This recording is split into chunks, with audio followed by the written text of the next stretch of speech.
guys, and welcome back to our channel. I'm Michelle. And I'm Ken, and today we're here to review and talk about Blumhouse's latest horror film, The Black Phone. Black Phone. Directed by Scott Derrickson, who also did the first Doctor Strange movie. Did you know that? I did not know that. Did not know that. And this movie stars Ethan Hawke. Ethan Hawke, who's the only real, I guess, notable star in this movie. There's a couple other people that I recognize, but Gotcha. But yeah, we're excited to talk about this one. We rented it off Amazon Prime. It is available on VOD right now for $20 if you want to rent it. Yep, we didn't make it to the theater, so we were... Yeah, I figured it was worth it. Yep. Worth it for $20. The same price going to theater. But before we get into talking about it, if you haven't yet subscribed to our channel, hit the subscribe button. We talk movies and TV and do trailer reactions and all that kind of stuff. You will enjoy it, so hit the subscribe button. Also like the video and comment down below if you've seen this movie. What are your thoughts on it? And also, let us know if you're going to watch it in the future based on whether or not we recommend it. So just getting into initial thoughts on the movie. Did you enjoy The Black Phone? What did you think of it? I did. I enjoyed it, but I will say I was a little bit underwhelmed. Yeah. Yeah. Yeah, so. A little bit. I could agree with you there. The hype level was pretty strong with this one. You think? I feel like initially it was. There have been some detractors, I feel like, recently that have been saying that, it's not that good. Gotcha. Yeah, I've heard both, so I didn't really know, how I was going to think about it. But, I mean, you've got Ethan Hawke. He is... the grabber, they call him. So the they kidnapper. call him the grabber. The iconic new horror villain, the grabber. Right. I don't know about that. But it's a creepy mask that he's wearing. Yeah. I mean, it's... I actually thought that he looked creepier without the mask. Like when they first showed him, when he first popped up, and he wasn't wearing the mask. Do you remember really? That? Yeah. I mean, they didn't really show him, though, that good. It was, very quick, and he was, almost kind of, covered somehow. I don't know. But yeah, so basically he's, kidnapping these kids. They do seem to just be boys. Yeah. Yeah, I think you're right. I think they were all boys. He's kidnapping the boys, and he keeps them down in his basement that is soundproofed, and not together, individually. Yeah. Over a period of time, this has happened. Yeah. And there is a black phone in the basement, and basically this one kid that is the bulk of the story. The current boy that he's kidnapped. Right. Who is his name is Finney in the movie. He gets kidnapped. There's a black phone in there, and it starts ringing periodically. And every time he answers it, it's basically one of the grabber's previous victims, and they are basically trying to help him get out alive. Yeah. So. I would consider that a major spoiler, but it's literally in the description of the movie. It's part of the plot. So we're going to try to spoil very little. We want to talk about a couple of things at the end of this, but I don't know. Overall, I was, I guess, satisfied with this movie. Yeah, I think it's a good movie. I don't think it's the best thing ever. Yeah. I feel like a lot of stuff this year has been getting overhyped between this and X, especially with horror movies. It's a good movie. It's a solid movie. I would say it's kind of like a supernatural thriller. There's definitely some horror in there as well, but I was never scared during this movie. I don't know if you were. I mean, not maybe really. A little tension. I feel like the first act of the movie was probably the strongest part about it, leading up to the actual kidnapping. And you were just seeing everything going on with him kidnapping other people, and just kind of the mystery of it, I guess, was a little bit more scary, intense than what it was after he was kidnapped. Right. Yeah. I mean, anytime you get into kidnapping kids, it's always a little creepy. Yeah. Yeah. I mean, I'm with you. I was satisfied, even though I was underwhelmed, like I mentioned. Yeah. I basically just have some unanswered questions.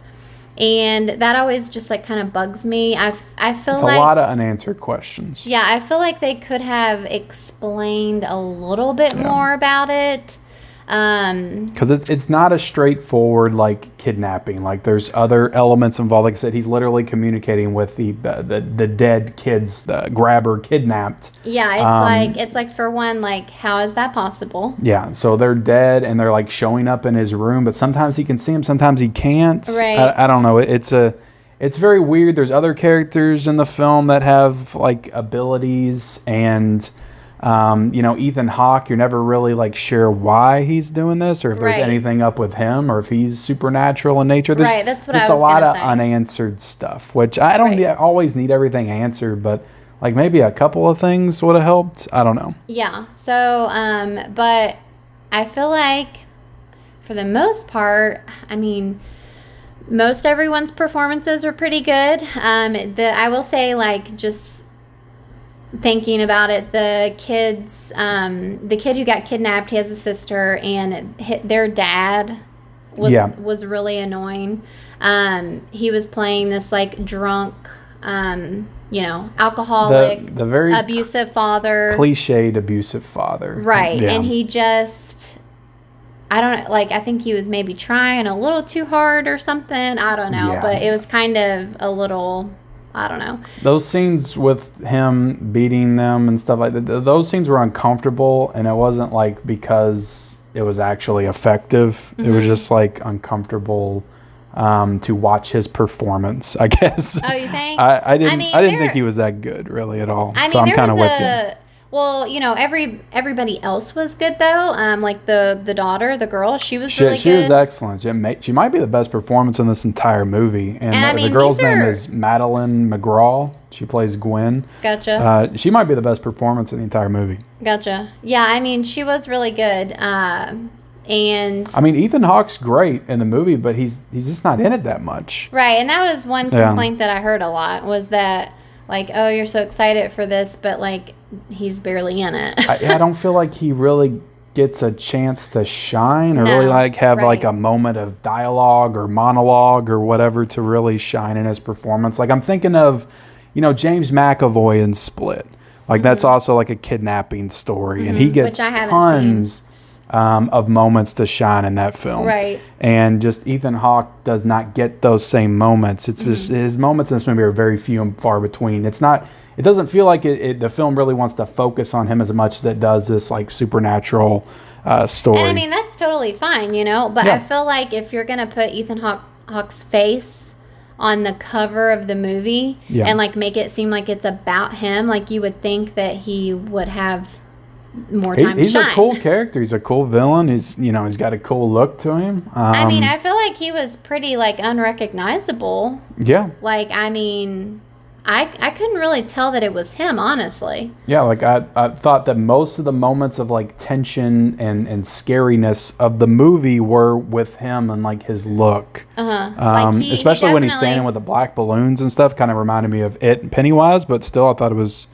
pretty cool and Yeah. creepy. Yeah. So, I don't know. It was a nice little flick to watch on It's a solid movie. Monday like night. It's not a bad movie whatsoever. It is slightly disappointing because I was expecting a little bit more, but yeah. it's still a good movie. It's very well shot and directed. Like Scott Derrickson did a great job. It looks really good. It's a very nice looking film. It doesn't. I don't know. I've just seen this type of story before. I feel like it done way better. Like you haven't seen Prisoners. Like that's another like child kidnapping movie. Gotcha. Yeah. I've heard, And when you that see was something really like good. that and it's so raw and visceral, it's like stuff like this you can't take as seriously. But I shouldn't be comparing movies to each other. I guess. No. Guess that's my fault. So what would you give this movie? I give it a solid 3.5 out of 5. Gotcha. Yeah. That's what I'm feeling when I was done watching. I think it deserves that. Like I said, it's a good movie. Yeah, that's what I would give it as well. 3.5. Yeah, I would not spend $20 to rent it on Amazon Prime if I'm being Right, yeah, honest. I wouldn't either. I would wait till the Blu-ray in 4K comes out and you can rent it for $4 or $5, or maybe Right. Peacock will have it or something. Yeah, I would agree with that as well. But I would not rent it for $20. But Yeah. Again, if I had the choice. But yeah, appreciate everybody watching. You have anything else you want to say about it? I don't think Are you so. good? Yep. Appreciate everybody watching. Please like, comment down below your thoughts on this movie. Subscribe to our channel if you haven't already. Turn on the bell notifications. Follow us on our Instagram. That link is down below. We'll see you guys later. Bye.